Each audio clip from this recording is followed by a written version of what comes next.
Hello everyone and welcome to another video. Today I'm going to be building a market. Now usually you'd have a market, like somewhere in the town square or something like that, but seeing as this is my building world, I've just kind of put a small fence around it to mark off an area for it. That's what the red circle is for, to kind of map that out before I start placing those fences. Then when I do get started with the fences, we start with a small gate just as an entrance to kind of incorporate the entire thing anyway. Um, and I do end it with barrels just so there's a little more variation. And then we get started on the fences.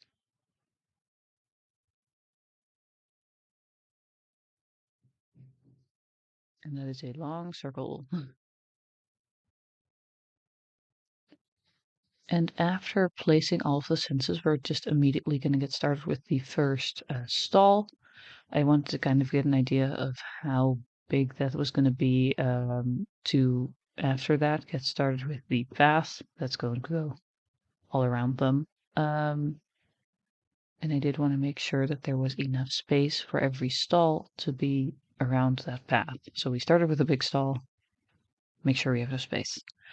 And I did just try out a few things. So, and a lot of that has been cut out because it's kind of a waste of time to show you every single try that I've done, but I tried to cover the entire top, but that just didn't work for this one.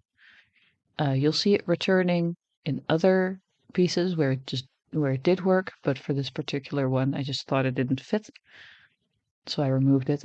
Sometimes it's just a lot of trial and error. So then after the first stall, like I said, we started with the path, and then we just follow the circle that we made earlier with the fences.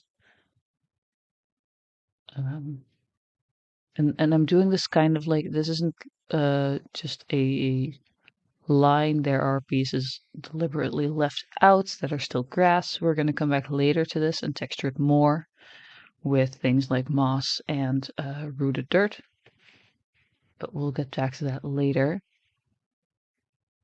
This is also the moment that I'm going to mark out the fountain that I want in the middle of the kind of town square as in town square idea. But that one also isn't done up until the end of the video because it's a lower priority, quote unquote. Like the main focus here is the market itself. So then we get started on the next stall, which is going to be a smaller stall. And my goodness, the amount of times that I had to place stairs uh, against each other because you have to angle them correctly, stuff like that. It's always fun with directional blocks to find the precise spot that you have to aim to get those properly placed.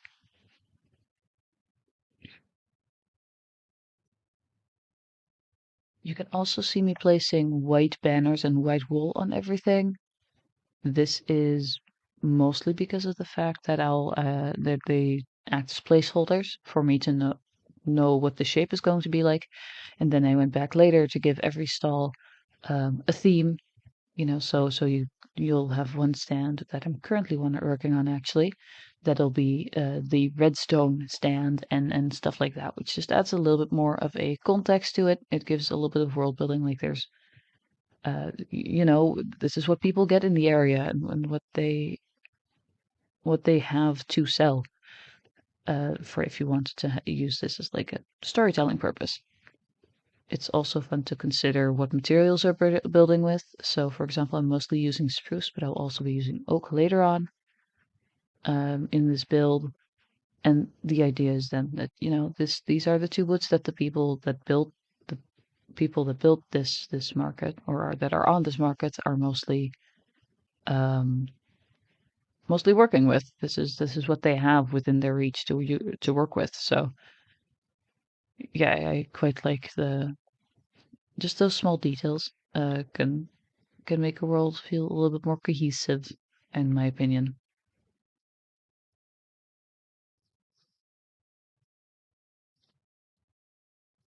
As you can see, I replaced this entire stall. I first built it in, I think it's spruce, and after that I changed that. I morphed to that, I guess.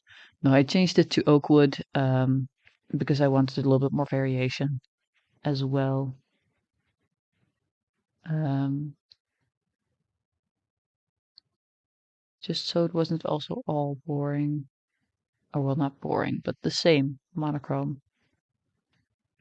You can also see I'm struggling a bit with the diagonal here, purely because of the fact that about like how I was going to work away those corners without making it feel like like a piece of a table's just standing right across from someone or right like into someone in terms of length. Basically, the idea is that this is the banner stand, and the banner stand is needs that those looms in there to kind of have that variation that otherwise, because of the fact that the diagonals, if I add the extra pull in there, it kind of works weirdly with the wool sometimes. In my opinion, I don't want to use that too often or at all. So instead, I added a barrel at the bottom of the middle uh, fence, the support beam basically, and then some looms to kind of vary between the flat table. After that, you can see I still add a small a small extra stand, varying these in size also, I think is quite fun. And then as we turn around, I'm getting to work on another bigger stand, and this one is a bit more of a booth.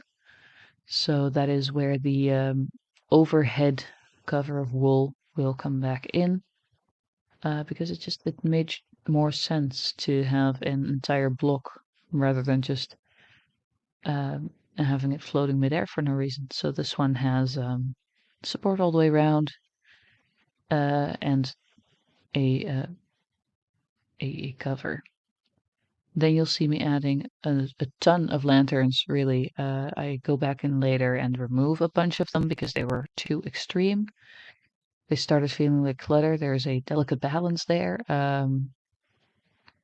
I started with just placing them every other stand, and then later I edited that to be every two stands, which made a bit more sense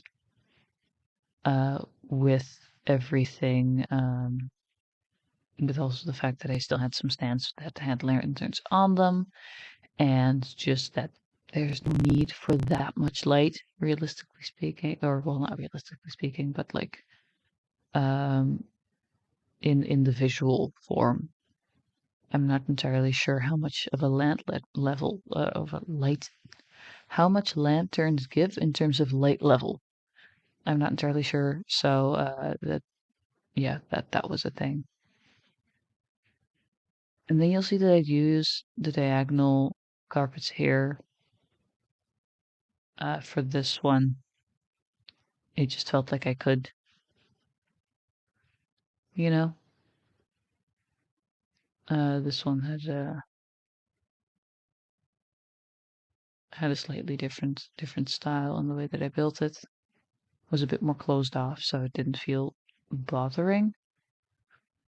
Um, yeah. So it's interesting to me how those different at some points in the build it doesn't make sense to do a carpet on the diagonal on a stand with a diagonal or corner because of that third beam that I put in there, and then sometimes it doesn't bother me at all. So I think that's quite interesting how that little difference of a roof and you know I think it's a little bit smaller of a table. I don't know quite know anymore.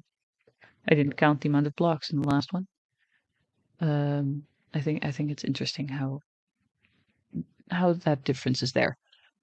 Then you see me working on another corner stand that in the end I removed actually because of the fact that it was just way too close to the entrance. It was literally one block apart, as you can see. and it was too close. So it started to just kind of be jarring if you started it at the entrance, and I didn't really like that. So I removed it in the end. Now is when I start working on the fountain. I started out with just stairs facing down, and then I later replaced that to be a bit more of a dynamic edge because it felt too flat, even if there is that quarter block missing. Um, the dimension from the top I was missing, and the full corners also weren't ideal. Um, Placing a lantern on top of here was a good choice in my opinion, purely because there was otherwise light missing in the middle of the build.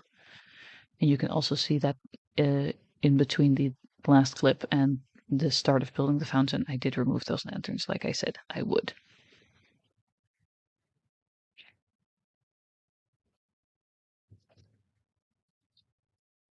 And now I'm also starting the path around it just to connect the fountain a bit more with the surroundings. And by adding the path, I wanted to make it stand out a bit less, blend it in a little bit more in terms of flooring. And this is also when the texturing starts.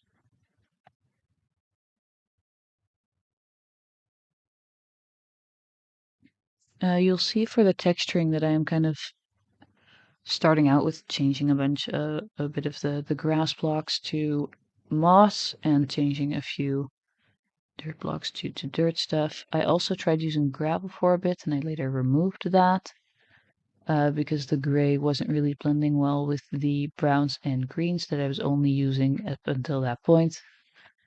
Um, I have used gravel before, but that was in combination with other stones rather than um, a dirt path purely. You did also just see me accidentally waterlogging one of my stairs. Had to fix that for a bit. But after that it was done, and I'm going to do a quick walkthrough. Enjoy, and thank you for watching. Bye bye.